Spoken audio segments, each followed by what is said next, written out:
Alors, pour la 7e réaction de la glycolyse, alors dans cette réaction, comme vous pouvez le remarquer, le 1,3-biphosphate glycérate,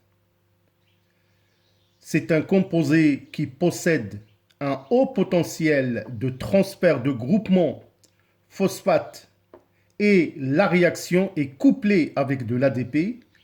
Cela génère de l'ATP et du 3-phosphoglycérate.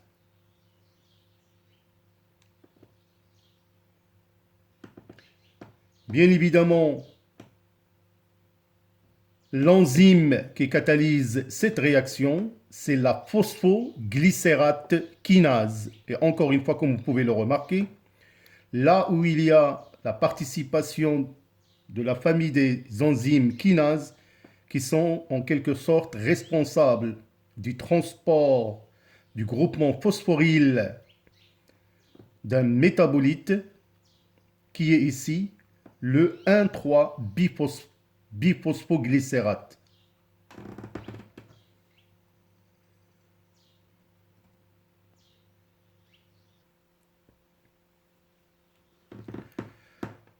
Dans la 8e réaction, alors on va observer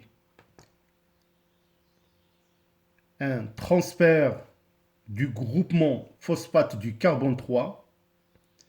Ce transfert est favorisé par une mutase, la phosphoglycérate mutase. Alors cette enzyme va catalyser le transfert du groupement phosphate du carbone 3 au carbone C2 du 2-phosphoglycérate.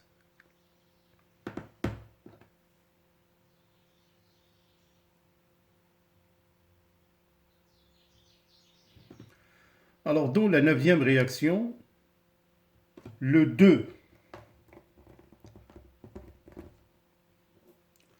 2-phosphoglycérate est déshydraté en phosphoénol pyruvate que nous notons PEP. Donc on assiste à une déshydratation. Alors cette déshydratation, ou plutôt la réaction, est catalysée par une enzyme, une énolase. Alors cette catalyse permet la formation d'une double liaison entre le carbone 2 et le carbone 3.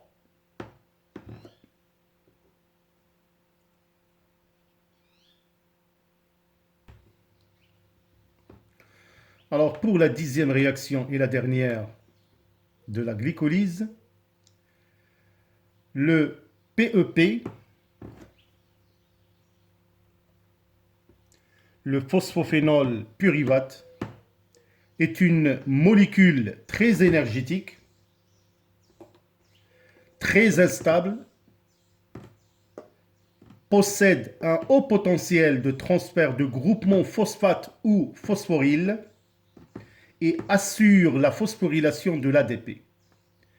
Alors donc, par cette réaction, on récupère de l'ATP directement utilisable. La réaction est catalysée par l'enzyme pyruvate kinase. Et bien évidemment, comme vous pouvez le remarquer, que le produit final issu de cette série de réactions caractérisant la glycolyse, c'est le pyruvate.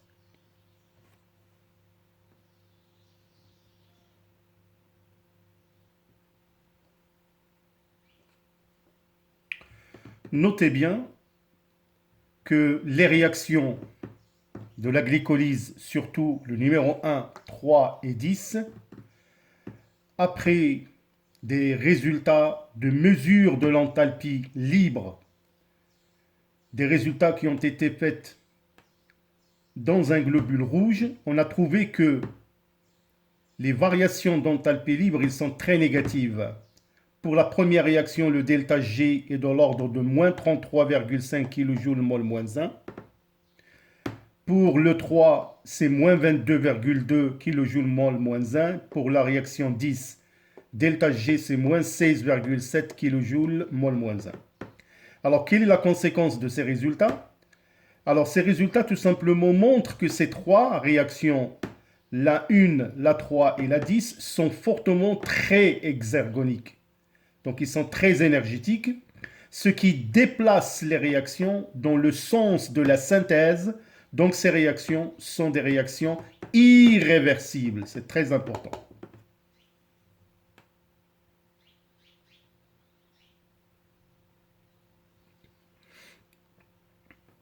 Alors le bilan énergétique de la glycolyse, on peut le résumer dans cette réaction.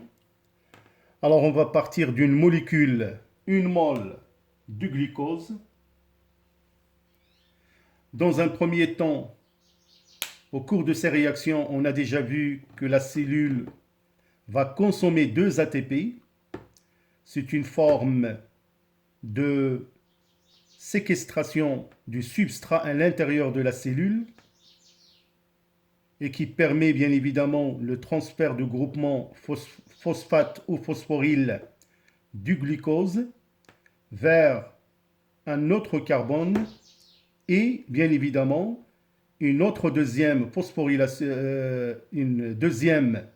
deuxième transfert de groupement phosphate sur le groupement 1,6-fructose diphosphate. Alors grosso modo, on peut déjà représenter que une molécule de glucose va donner 2 molécules de glycéraldéhyde 3-phosphate en C3 et par la suite une oxydation suivie bien évidemment d'une production d'ATP qui va nous permettre de donner 2 molécules d'un transporteur réduit sous forme de NADH, H+, et bien évidemment la formation de 4 ATP et 2 molécules de pyruvate ou bien acide pyruvique.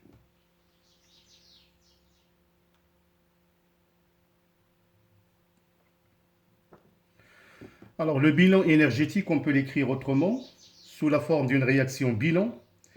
Une mole du glucose avec des réactions couplées, formation de 2 ATP et la réduction du transporteur de NADA plus nicotinamide adénine dinucléotide qui va être réduit en 2 NADH+, et la formation de 2 pyruvates.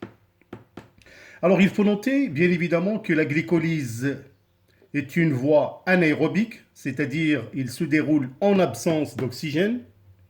Elle se déroule dans le hyaloplasme ou bien le cytosol. Et le bilan de cette réaction de la glycolyse, qui est composée, comme on vient de le voir, de 10 réactions, 2 ATP, 2 NADH, H+, et 2 pyruvates.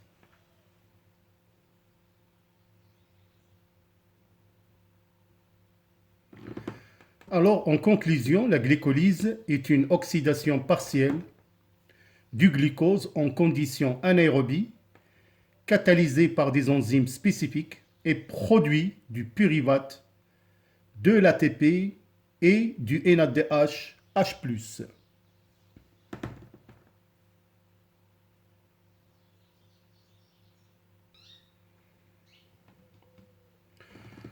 Alors, pour terminer cette capsule, nous allons bien évidemment se poser la question, donc, quel est le sort ou bien le devenir des 2 pyruvates formés par le processus de la glycolyse? Alors, bien évidemment, nous verrons dans les capsules qui vont suivre que si la cellule se trouve dans des conditions où le milieu est anaérobie, c'est-à-dire fait un manque en oxygène ou bien chez les bactéries par exemple, il n'y a pas d'oxygène, alors on trouve que ces organismes empruntent une voie fermentaire. Alors bien évidemment, on va étudier la fermentation lactique, exemple type de réaction de fermentation observée au niveau des fibres musculaires, la fermentation alcoolique qui est un processus métabolique qui caractérise les levures, mais aussi si la cellule dispose d'un milieu favorable, un milieu aérobie, c'est-à-dire présence d'oxygène, cette dernière va entamer une autre voie, c'est la voie respiratoire.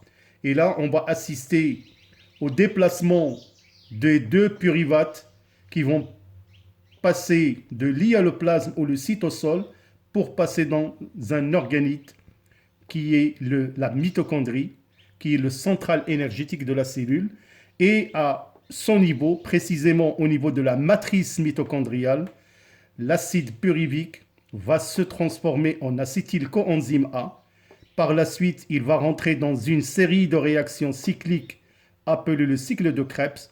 Les produits ou bien les transporteurs réduits issus du cycle de Krebs vont bien évidemment être réoxydés par un processus métabolique au niveau de la membrane interne mitochondriale par le processus de la phosphorylation oxydative.